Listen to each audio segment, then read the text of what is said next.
right, Yannick, welcome to the summit. For anybody that doesn't know you, could you just tell us a bit more about your background and the work that you do?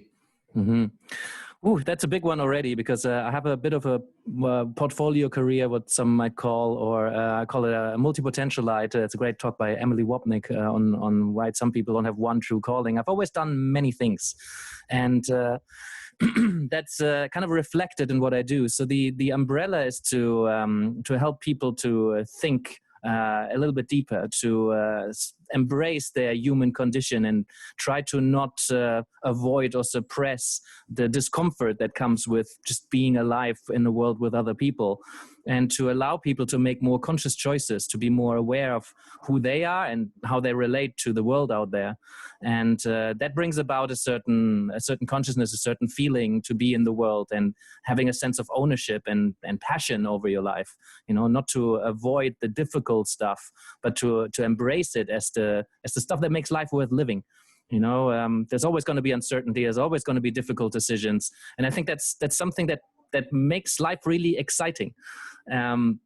So that's kind of what I do. I give people a space, predominantly one-to-one as a coach. I give people a space where they can think about themselves and figure out who they are and what they want to do and how they want to navigate life. I also do quite a lot of teaching. I've ran the coaching masters at the University of East London for a couple of years.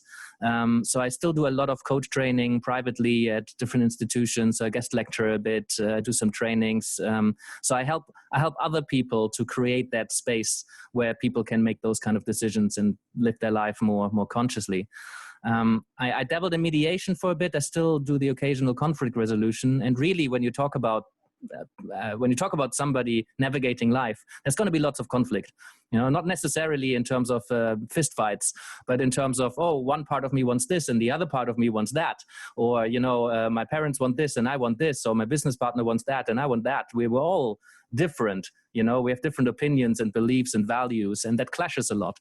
So in a way, navigating life, there's a lot of conflict resolution, and mediation is a very structured approach to helping two people or two parties or multiple parties figure out that conflict. And then I more and more work with people in organizations now who are in a position of responsibility, is what I would call it. You know, leadership is existentially, the leadership principles are quite universal, because everybody is a leader, you know, whether you're the head of your organization or the head of a country or the head of your own body.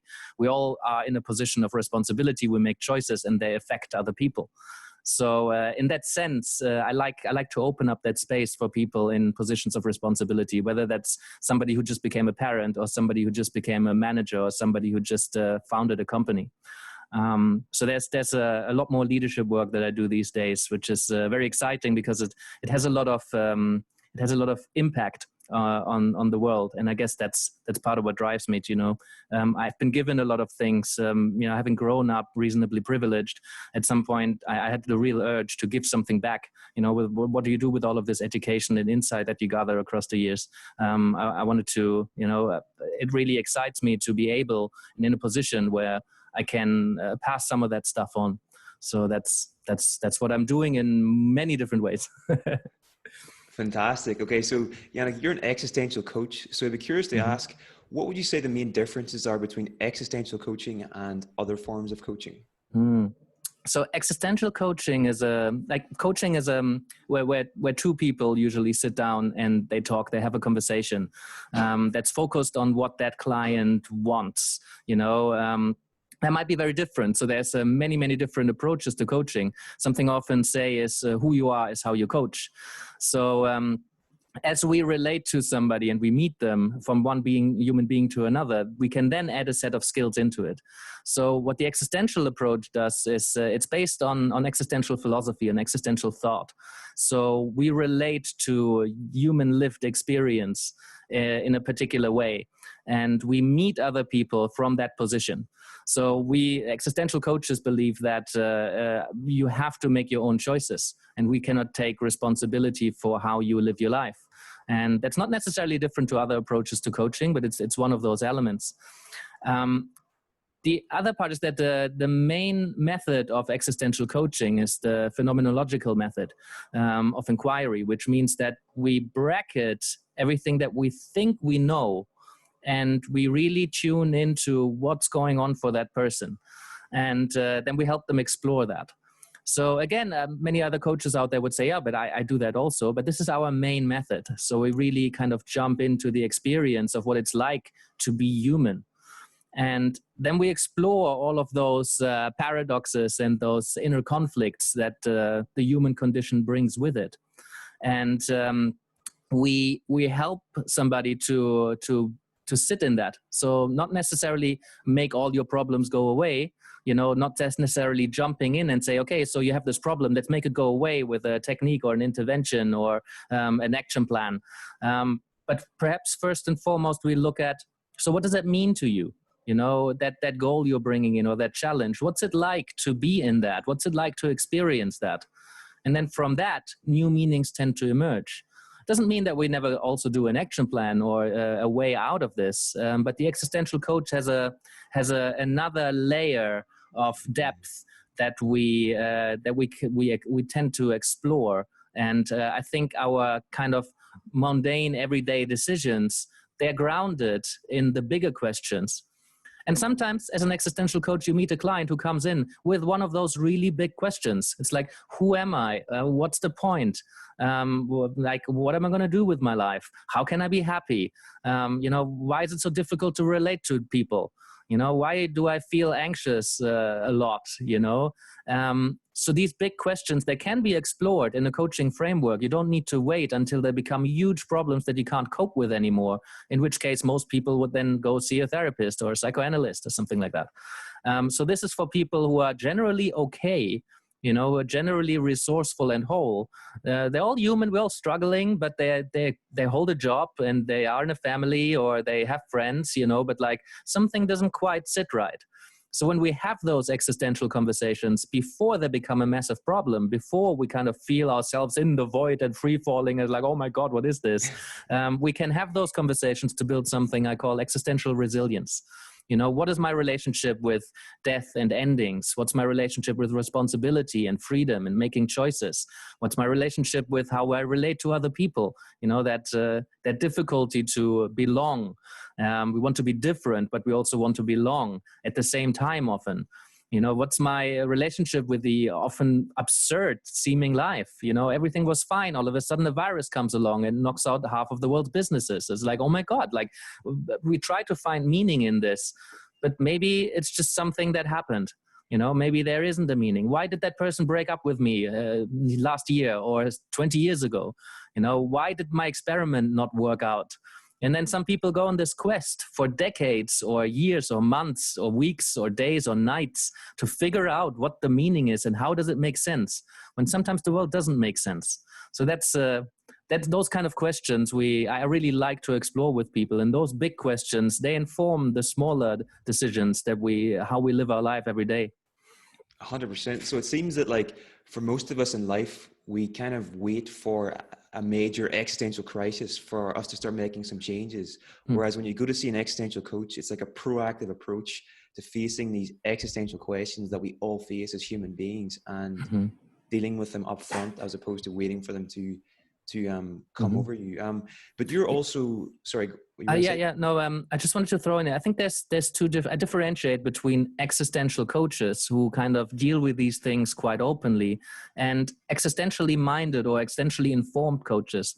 Most of the coaches that go through my trainings, they don't become existential coaches as such. They don't tell people I am an existential coach, but their perspective on how people operate, what people want, how they themselves relate to people, and how exploring the bigger questions can inform how they do make the smaller decisions. That can really help them and elevate their coaching or elevate their life.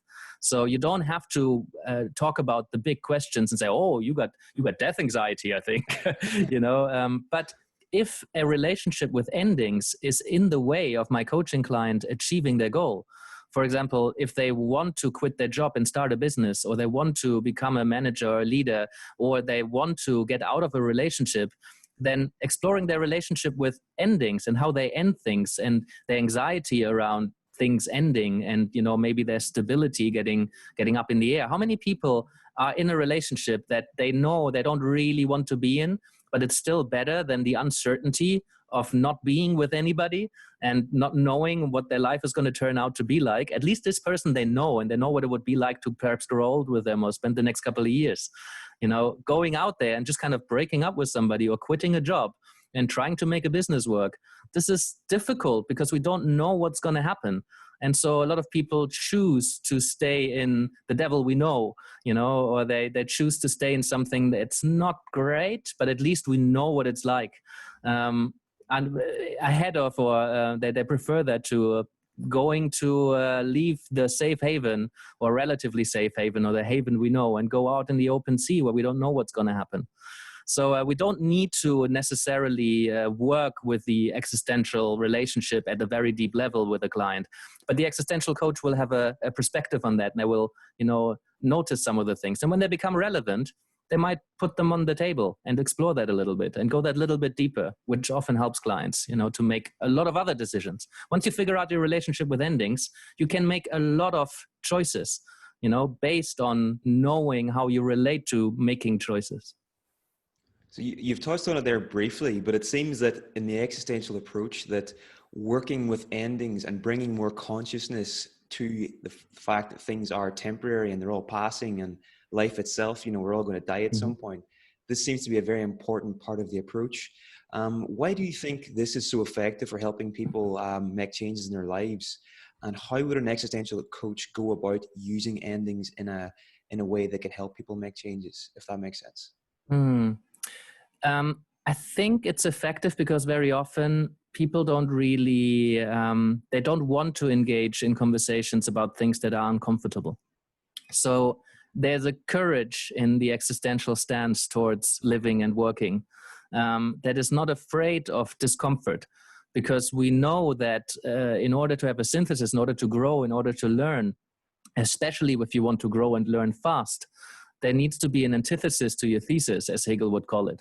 We need to be confronted with a different opinion. That makes us uncomfortable. If we know something and all of a sudden somebody comes along and they're like, I think that's wrong, but in a way that they're on your side, they will want to help you grow and learn, and they're meeting you in a very respectful, safe, confidential environment. You're not being shamed publicly by somebody calling you out on, what you think is right and it's actually wrong. It's not like that. It's like, that's interesting. I think differently about this. And then you're in a conversation and you're able to meet somebody who thinks differently, and that person allows you to grapple with a different opinion and a different value and a different belief. And then out of that, maybe you're going to adopt somebody else's view if they convince you, so to speak. But the coach doesn't convince you. The coach just says, that's interesting. I think differently, or here's a different viewpoint. And then you can grapple with that. And maybe out of that, you elevate your views. So if that relationship with endings, I think, is particularly effective because we don't want to think about endings a lot. But when we do, we're much better prepared for when they're happening. So everything ends. In life, there's always an ending, and ultimately it's going to be the ending of our own body, which is death, and for some existentialists, that's the end of it all. And some existentialists say, well, that's the end of your body, but it's certainly a very significant ending. So when we are conscious of there will be an ending, not just to my life, and I only have limited days, but perhaps to this relationship or to this job, or generally to this human experience, I think it's not a nice thought necessarily. It's perhaps nicer not to think about it at all. Some people are very happy-go-lucky, kind of living into the day, and I've certainly been that kind of person. I didn't really think about how many days I have left, and it's an uncomfortable thought to think this will pass if times are good. It's good when times are bad, and you're like, this will pass. That's a good thought, but if times are good and you're having a good time, it's like when you're in love in the beginning stages, you're like infatuated and you don't really want to think about this is going to end. It's almost a sad thought, but also it allows you to be much more present with that person right now, and be really grateful for every single moment that passes. Every single moment that you're in is a moment that will never come back like that. Even if tomorrow you do the same thing. It will never come back in that form. So having an awareness of endings in general, I think it allows us to live a much richer life. Like the experience is more profound. And again, this is not necessarily something that existentialists own. Like a lot of people teach you about the value of being present. But it's certainly something that we meet with courage, because it takes courage to be aware of those existential givens, as we call them. You know, this absurdity, the meaningless of life sometimes, the endings that are in there, the conflict that comes from wanting to belong, but nobody can really truly get us. You know, we can be married for 50 years and like we still think thoughts that, you know, our partner has no idea that we're thinking that right now. We can be a leader and of an organization, and nobody really gets what it's like to carry this much responsibility. Now, others carry responsibility too, but they have a different experience because you're unique as a human being. So it takes courage to be aware of our existential condition. And many people prefer not to really think about that. But then sooner or later, they get hit in the face by some of those existential concerns, you know, an ending, a death of a friend, or a health scare, or, you know, getting fired for no reason or no apparent reason. Maybe no reason at all. Maybe it's absurd. You know, a virus coming along and throwing half of the world in this existential crisis. These are what we call boundary situations, you know, situations that remind us of our inevitable human condition. You know, and at that point, if you have always suppressed and chose not to look at that and not to be aware of it, at those points we might fall into this void of like, oh my God. And I think that's the kind of existential crisis. It can creep in slowly and you're like, something doesn't quite feel right, something feels a bit eerie. Or it can hit you in the face like this pandemic, you know, and all of a sudden all of the questions come up. It's like, oh my God, who am I without my job? Who am I without my industry? Who am I if I can't see my friends? Who am I if I can't go to the pub? You know?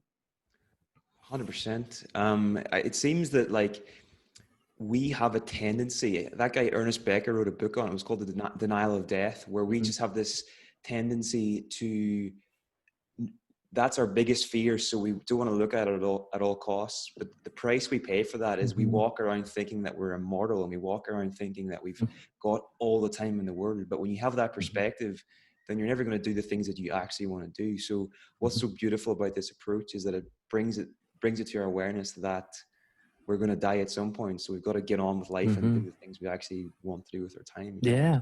And how inspiring in a way, how powerful is somebody who doesn't seem to be concerned about the future.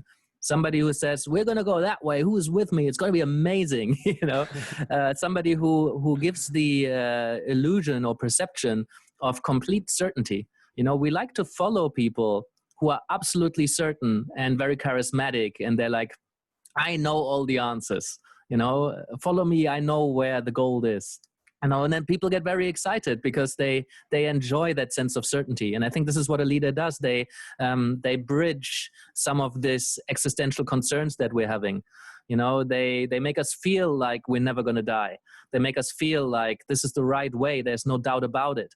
And then many people like to just take that on because they don't have to do all the thinking and all the grappling. They're like, oh yeah, this guy says this is the right way to go. So I'm going to feel good about this. You know, when actually that leader has no clue. Maybe they're just, you know, taking a leap of faith, you know, and maybe not necessarily religious faith, but just like bridging uncertainty. And how attractive is that?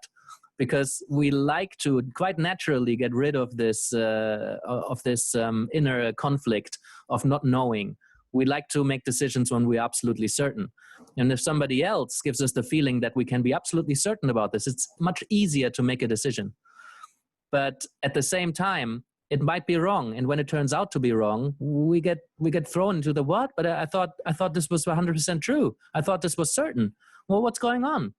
So I think if we develop this attitude of, yes, I can be confidently going into a certain direction with my life, with my job, with my career, following a certain person. I can be confident and hopeful and faithful, but ultimately you cannot really know anything. So to embrace that kind of that not knowing that comes with the human condition. It's not something we can make go away unless we deceive ourselves. And many people successfully deceive themselves for a long time. But I think we live more resilient and we live more true to what the world is if we acknowledge and not just acknowledge and manage this uncertainty, but actually embrace it as the stuff that makes life worth living.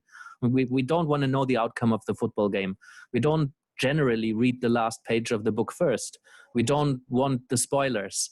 We don't want to know how Game of Thrones end. Imagine you would have known how Game of Thrones ended before you started watching it. Would you have started watching it? No, maybe not.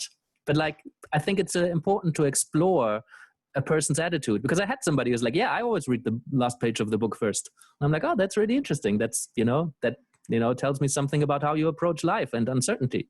There is no last page of your book of life. I mean, maybe there is, maybe there isn't, but we don't tend to have access to it. So if somebody tells me they read the end of the book first and they always tape the games and then they figure out how it's going to end and then they watch it, that tells me something very profound about how they approach life and uncertainty. Big time.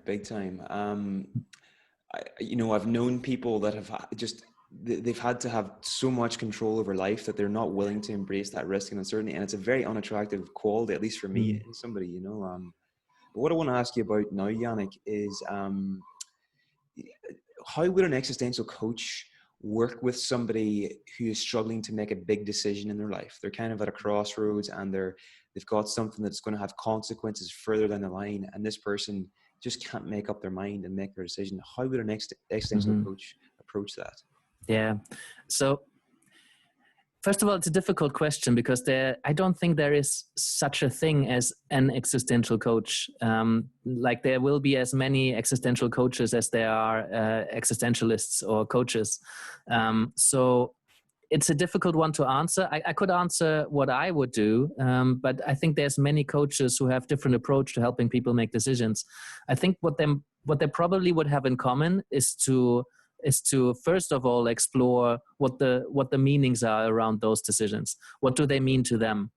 They would also explore what is your relationship with freedom, making choices, with the uncertainty of not knowing.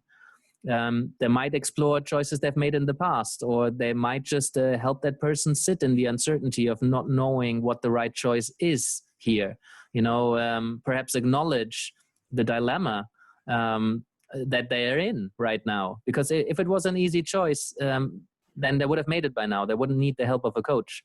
So the fact that they're paying somebody or they're investing their time and resources in some way into working with somebody and opening up is a space worth holding. So we hold space, we're being curious, and we're exploring the phenomenon of sitting in a position where you don't know what to do. Without jumping in and rescuing that person with a clever intervention or exercise or, pro and con list or something like that. First of all, we sit with them in the human dilemma of making choices. And then there is a very pragmatic approach to it. What are the options here? And what do you use to make choices? So a big part of existential practice is to explore what a person's values and beliefs are. Not just their relationships on their existential dimensions and how they relate to making choices in general, but how do you make choices? What's really important to you? What sits at the core of you? How do you make authentic choices? And by authentic, we mean aligned with what your beliefs and values are. So there might be a conversation about how these values are formed, but then we're crossing some of the traditional boundaries into therapy, perhaps. But I do explore how did a person get to be that person they are right now. If you understand a person holistically in their entirety a bit more, how do they relate to people? How do they relate to themselves? How do they relate to their spiritual beliefs? Not necessarily religious, spiritual, but just how do you think the world works? What are your rules for life? Once you get that sense for people and you reflect that back so that the person can become aware of, oh yeah, I didn't really realize that's important to me, or I didn't really realize I'm really good at this, or I really care about fairness and justice. Just as I hear myself talk, and I hear these things out loud, or just as I hear you reflecting this back to me, I realize who I am sometimes, this thing, you keep mentioning this, you keep getting emotional when you see the injustice. These are things when you reflect them back. Sometimes people are not aware of that. So as that person learns about who they are, what's important to them, and how they go through life with what kind of values and beliefs, then on the basis of that, it might be a lot easier to make that decision. And often in that exploration, the answer emerges. It's how often have I explored with somebody what their dilemma is, and then without me saying or asking anything, all of a sudden it's like, oh, I know what to do. Yeah, it just clicked. And that's just such a beautiful moment. And there is no specific method to that. Sometimes you just need to hold space for somebody. And sometimes I feel lost. I don't know where we're going.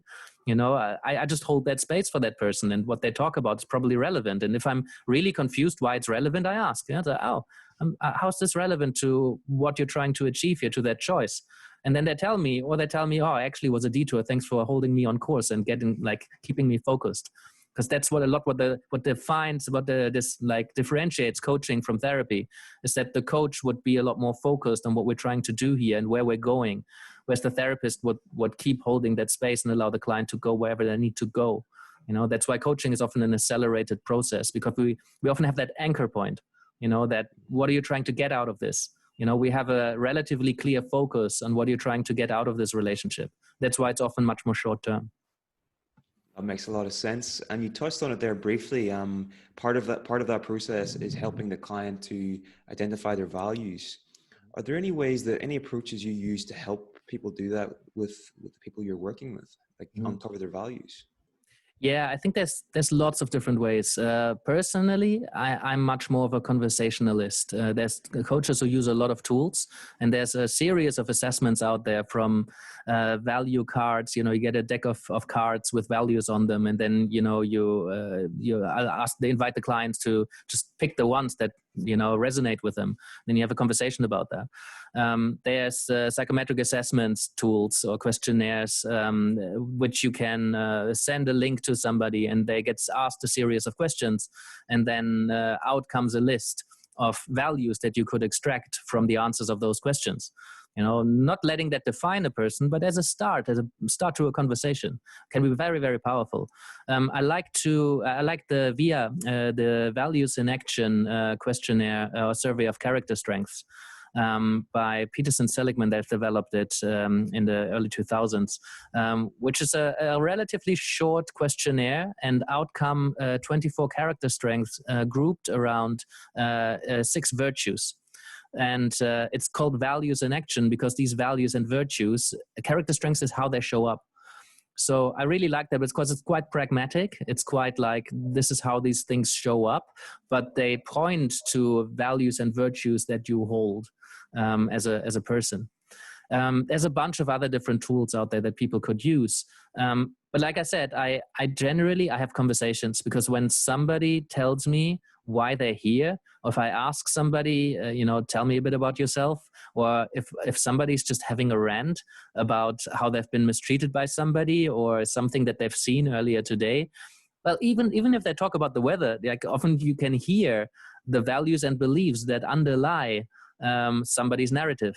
How they talk about things, what winds them up, what cracked them up, what makes them emotional, or what, every time we feel a strong emotions, there's some value that has been touched on, either positively or reinforced, or it has been attacked in some way.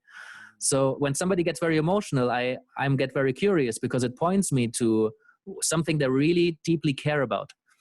And so you can start at some point in your coaching, when you get a bit more mature. I mean, some people just have that because they talk to a lot of people. But you can start picking up in the clients how the client talks about stuff, on what their values and beliefs are, and then perhaps reflect that back to them. Part of existential work seems to involve bringing awareness to the tensions between our different values. Like when we're making a decision in life, we will have tensions between different things that we want. Like we'll want certainty, but we'll also want a bit of adventure. And how do you how can bringing awareness to these tensions help people in these times of change and when they're wanting to make changes in their life? I think the first thing that comes to my mind is that it provides a certain comfort to get acknowledged, in our struggle.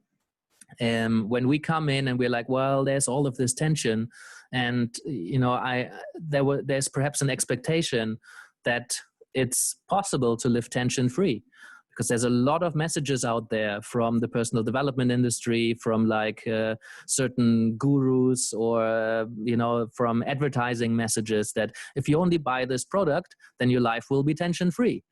You have these problems and we have the solutions, and the solution implies you don't have a problem anymore, and then you're at peace. And peace is inner harmony. Happiness is often described as this inner harmony where there's no conflict. But sooner or later, you're going to have some sort of conflict, because that is the human condition, at least from the existential perspective. We can have those moments of bliss, but like momentarily, maybe for a period of time. But, if we don't feel any sense of conflict for large amounts of time, I think there's something we're probably not really looking at or acknowledging. And I don't want to take anybody's happiness away. Sometimes somebody's blissfully happy, but, and then there's for me a certain dilemma, because if I'm not a coach, I'm just a human being, and I see somebody and they're just completely ignoring that there's a thing called death. I was with a person once who couldn't even walk next to a cemetery because, that would remind her of that her mom is going to die at some point, and that's not a thought that she ever wanted to allow into her head. And at some point that's going to happen, that's inevitable unless you die first, but then, there's an ending there too. So I think it's not helpful to completely ignore those kind of tensions. I think if we go through a process while we are okay, and we're making, we're developing a positive relationships with some of these things that are uncomfortable, we're much more able to sit with that tension and perhaps even appreciate it. So I remember there was a time in my life where I woke up and I just had a shit day. It was just like I felt some anxiety and I felt some tension, and I didn't feel happy, and I'm wondering where my life is going, or I was wound up because somebody mistreated me yesterday, or somebody didn't get me, or whatever it was. And then rather than to just kind of fight it and make it go away and do some exercise, or I don't know, go get drunk with my friends and just have a good time, just make it go away. Sometimes I just sat in that and really acknowledged it, because if I didn't feel that way ever, then happy would become the new normal, and very happy would become the new happy, and a little bit happy would become the new sad. So human beings adapt and adjust all the time, which is great when, times are really rough, because we can endure a lot of hardship because we get used to it. But when times are great, we also get used to that. That's why you have a lot of depressed people who, on the outside, their life looks amazing and they shouldn't be depressed and unhappy. But they are, because they got used to it, got used to all the money or the friends or the Instagram followers or whatever it is. So I think learning to be comfortable, or maybe not, that's the paradox, right? And existentialists have a lot of paradox, and to be comfortable in the discomfort. It's a difficult one to wrap your head around. But if you value and appreciate and embrace the sense of tension, then I think you've cracked something. Amy van Derzen once had it on a slide. Two bits, like a battery, electricity is generated between two poles, positive and negative. And as they're meeting and relating, that's the tension. But in that tension, energy gets created. It powers the world. Similarly to lightning strikes when the positive and the negative meet, and then something happens and they react, and there's a lot of energy there. And if the positive and negative, if there was no tension, if there was no dialectics, if there was no antithesis to our thesis, then energy wouldn't be there and the world would be quite flat. And some people prefer to live their life rather flat, with not a lot happening, because it's safe and predictable. But I think when you ask most people, they do like a bit of excitement. and they tend to go and create it, but in a safe environment. It's like reading a book that like makes us feel really scared, or watching a horror movie, or going to the football. You know, these are things where we consciously put ourselves in an environment that excites us, that kind of produces the illusion of like some risk, but actually it's in a safe container. But when people, I don't know, I'm a big fan of action sports. I'm a big snowboarder. I've done that for many years. And those times when you were in some real danger, you know, when you knew that next turn, I'm go left and I go right. And at this point, I have to make my left turn because otherwise I might actually die going off that cliff. Or if I drop into this phase, you know, I'm reasonably confident that the avalanche risk is low, but you never know. So dropping into something, there's a rush, a feeling of aliveness that you just don't get in a safe environment. You know, so we can try to avoid risks, but if we eliminate all risks, the sense of aliveness is not comparable. You know, that's why so many people get addicted to this adrenaline of like, oh my God, like I almost died. I'm still alive. I'm still here, you know, and that's a choice. Some people take more risks. Some people are more risk averse. I respect anybody making those decisions. I know what mine is. It's reasonably risk averse. You know, I don't want to be reckless, but I also want to feel alive. So, you know, I say things that are maybe a bit provocative sometimes, or, you know, I make somebody think who maybe doesn't really want to think that deeply at a dinner party, and then they don't want to be friends with me anymore, you know. But I think we take risks as soon as we get up. There is no living without taking risks. And that's what the existential stance would encourage people to do, is like to live courageously, you know, to not try and avoid their human condition. What Sartre called bad faith, you know, to deny your own sense of freedom. He said, we're condemned to be free, which means we get to make choices, but we also have to make choices. Not choosing is a choice in itself. And some people deny themselves their own freedom, and they say, oh, I have to do this. Oh, I should be doing this. Oh, I couldn't possibly. And then they deny themselves their sense of freedom. And yes, there's some things that limit us, that define us. We call it facticity. There's certain things we cannot change. We cannot change what language we speak when we're 3 years old, you know, because that's just something that is given to us. We can't change the weather.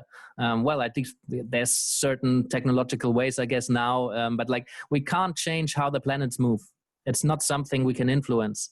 So there's more and more facticity that we live with, but there's a huge amount of free will that we have and free choice. So existentialists believe that we have a choice. You know, we can choose how we relate to this human condition. We can choose how we relate. Frankl was in a concentration camp in Nazi Germany, and he chose how we related to this condition that was imposed on him. You know, he had no choice in terms of where his body is going to be, but he had a choice in terms of what he's going to do as he is in this condition. So I think this is very powerful, you know, because it enables people and encourages people to commit to their life, to commit to whatever condition they're in, and to actively take the wheel and to navigate and to at least try. There might be huge current and you might still going downstream, but you can still assert some force. You know, you can still take responsibility for your choices or things you don't choose, you know, choosing not to choose. But if you take that responsibility, there's an anxiety that things might not work out and then it's on you. But when things do work out, at least you own it. You know, when things don't work out, you own it also. And too many people, I think they want to have the freedom without the responsibility, but you can't. You got to have both. As soon as you acknowledge your freedom, you also have to acknowledge your responsibility. You know? And that's beautiful. And I think in my life at some point in my 20s, something flicked, you know, and I decided to take a lot more responsibility. I decided to commit.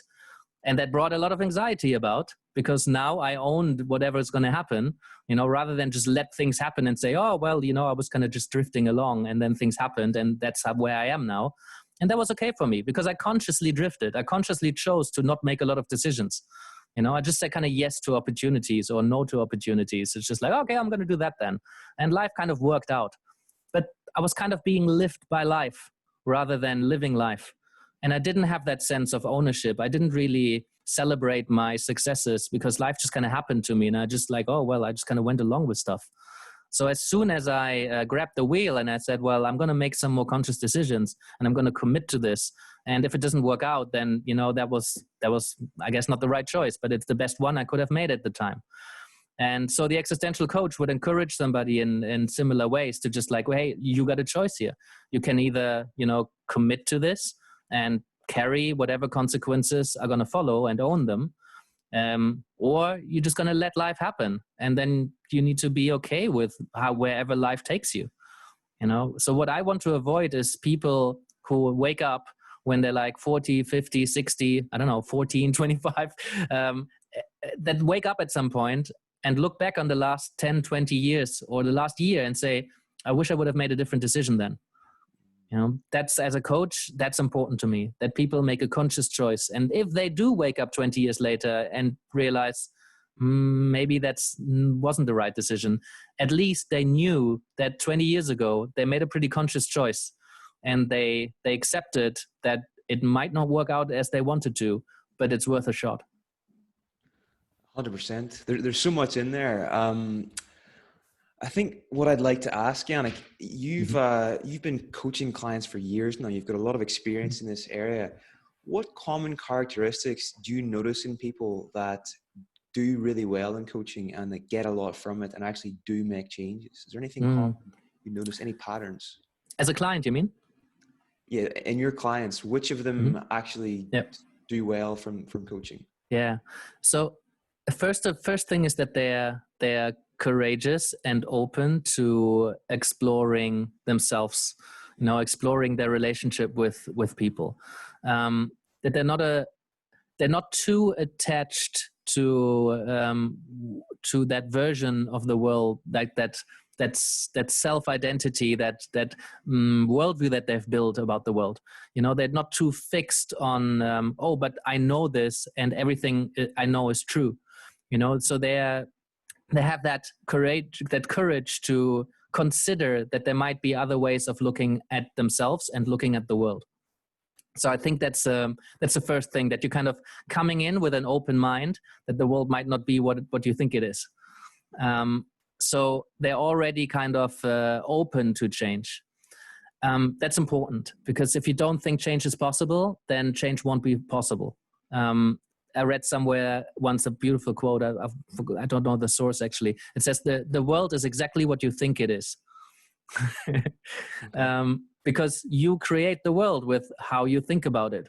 So you create your own reality in a way, obviously within some facticity. But so the second thing that really makes for a good client is somebody who comes in and they kind of know where they would like to go to.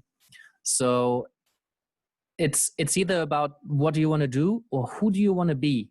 So if you come in with a vision of who you would like to be, what you would like to change, or by extension, here's something I really don't want right now. There's something I really want to change. Something is not working out right now. And then the coach will invite you to, what would you like it to be instead? Or who would you like to be instead? Most people come in with a problem, but I really like it when people come in with a vision, because that's what we're working with. We're trying to help somebody see a version of themselves or a version of the future that they would like to create. And then we can make a plan to get there. And sometimes that involves going deep or going into the past to understand, what the structure is that we're working with and that we're trying to change. But sometimes it's not necessary. Sometimes you can just look at who do you want to be, what do you want to achieve, what do you want to create, and then we go towards that. And if an obstacle emerges that might remit us exploring a little bit deeper who you are, then that's a necessary journey. But in coaching, sometimes you don't need to look at the problem. Sometimes you just need to go forward. Often I had clients who've already made the decision.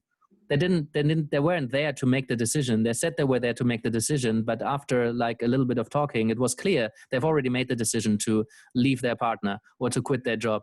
And it was just a matter of, okay, how can you develop the courage to actually go and do that? And sometimes the courage comes from just having a conversation and really in very much detail figure out how exactly would that work and what options and possibilities do I have here. So being courageous, being open, being ready to be a bit uncomfortable, being open to have your views challenged, showing up, committing, taking action based on what you've said, being willing to get out of your comfort zone. I think if you're after change and transformation, especially rapid change and transformation, which often people come to coaching for, you need to be ready to get out of your comfort zone. You need to be ready to go out there and do things that you may haven't done before, or pick up the phone to somebody, and whether you're really scared about the conversation, have the difficult conversation with both yourself and other people, and do some of the things that scare you. Take a risk. Big changes, fast changes will not be, it's not possible without taking some sort of risk. So there's some decisions that client needs to make around how much risk am I willing to take? What am I willing to sacrifice to become somebody different or do things differently? What am I willing to invest in order to feel really alive? Because there's always a price that we pay in a way. 100%. It seems that though at the core of it, it's courage. That seems to be the essence of someone that is going to make changes. Just a couple more questions. And just kind of saying, I used to be very passionate about, you have to be courageous, and you have to live a really rich life and like get all the experiences. But like people change eventually when it's necessary. Often I think you don't really need a coach. I think everybody should want one, but like often we don't need a coach. Eventually we make the changes that are needed or need to be made in their own time. Sometimes you just kind of need to hold space for somebody to change in their own time. And that can, as a coach, can be quite frustrating, because you would want them to move faster. But if they don't want to move fast, there's only ever an invitation to accelerate things. Often coaching is an accelerator. Many of the changes that people achieve through coaching, I think they would have happened anyway, eventually. But I think they happen a lot faster with coaching, and often there's a lot more possibility. After you reach your change, I had that quite a lot. We booked 6 sessions, and after 2 or 2.5, you're like, okay, so I just quit. What now? And then there's other possibilities. What else could you do? If you can do this within a relatively short amount of time, what else can you do? And then there's a magical space that opens up where you can consider the possibilities of life and being human, and what are you going to do with your time now? 100%. It seems a big part of it as well, Yannick, is being able to let go of old beliefs that no longer serve you and take on new ones. Is this something you regularly do in your own life? And like, how do you encourage people to go about doing that? Because people I know that are doing really well, they seem to be they're very flexible with their beliefs, and they view these things as like tools that are helping them move forward in the world. So how do you go about doing that? Yeah, it's a bit of a double-edged sword, right? Because you want beliefs that are and values that are stable enough to form a solid core of who you are that can drive your decisions. We feel safe with people who are consistent, where we know what we're getting. It's like, Niall, he cares about like helping people learn. He cares about building community. It's good to know what people are about. And when people drastically and radically and quickly change, and every time we meet them, we meet a different person, it's difficult to build trust with that someone, because you don't really know what you're getting. At the same time, it's really important to be open and flexible about changing your values and beliefs, your worldview, if it is no longer serving you. And I think that's the key bit, right? You might have grown up with certain core values and beliefs. And if you then find yourself 20 years later in a different culture, in a different setting, surrounded by different people with, a different time, then you need to let go of some of these worldviews. And I think we've seen that in the recent debate with racism, Black Lives Matter, all of that popped back up. And there's a lot of people that, 30, 40 years ago, and a Me Too movement as well, 30, 40 years ago, certain things were perhaps accepted. They weren't right. They were wrong. They were affecting people in the same way, but they were more socially accepted in some circles. And so that was a difficult belief or worldview for somebody to change. It's like, but it used to be okay. We used to do that all the time. Why is it all of a sudden wrong? you know? So it's important to be open, to be challenged in that way. But so we want to try to figure out what sits at the core of you and what is stable and what is true and what is right. And these kind of virtues that I was talking about and some of those values, they are relatively stable. You can hold them dearly. Like it's rare that somebody who truly believes in justice and fairness kind of lets go of that. But it does happen depending on what serves them. So I think this is where we need to create a space where somebody can figure out and essentially often choose. It's like, well, this is something that sits at the core. This is something I care deeply about. Often that's a product of how they grew up and the experiences they've had in their lives. You know, if somebody has felt very unsafe due to having no money at all when they grew up, you know, maybe what drives them is to create lots of money in order to feel lots of safety, you know, and sits very deeply. It doesn't mean that they can't choose to be different, but the forces that are inside of them, the things that drive them, that have been wired in a way because of their childhood experiences or significant traumatic experience in later life, you know, these will drive us. It doesn't mean we can't be differently. We can't act differently, but I think it's good to acknowledge. So we want to be relatively stable, but at the same time, open to new views. And the deeper that goes to the core, the more difficult it is to change those. 100%. So Yannick, just a question to finish up. For anybody that's interested in learning an existential approach to coaching, where can they go and how can they learn this approach? Mm-hmm. So I run trainings about 2-3 times a year. So if you go to my website, existential.coach, or you write me an email at 42@existential.coach, I'll tell you about when the next ones are. We just finished 2 in June, so I don't have the next dates yet. There's a master's in existential coaching at the New School of Psychotherapy and Counseling under Emmy van Deurzen.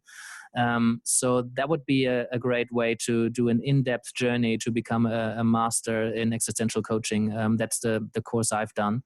Anima Center for Coaching has a CPD in existential coaching. I think there's one coming up in August now with a colleague of mine who I studied with, Sasha Smith. And there's not a lot of other opportunities out there. There's a couple of books. So if you go to my website, you'll find my introduction to existential coaching that contains all the books that currently have been written. And I run a little project called the Existentialism for All project, where I kind of gather sources out of popular culture, because, you know, as I said in the beginning, it's important, I think, we make these complex themes tangible. And all the good stories out there, books, movies, like any story that captures you and that grabs you, tends to have all of these existential themes in there. You know, somebody grappling with a decision, life or death, meaning, belonging, you know, these big questions, they're all in there. So I started to invite people, and I started a list, and then people added to it those kind of movies that are particularly existential, those kind of cartoons, stories, lectures, you know, anything that kind of makes it real. So I think that's under bit.ly/thisisexistential.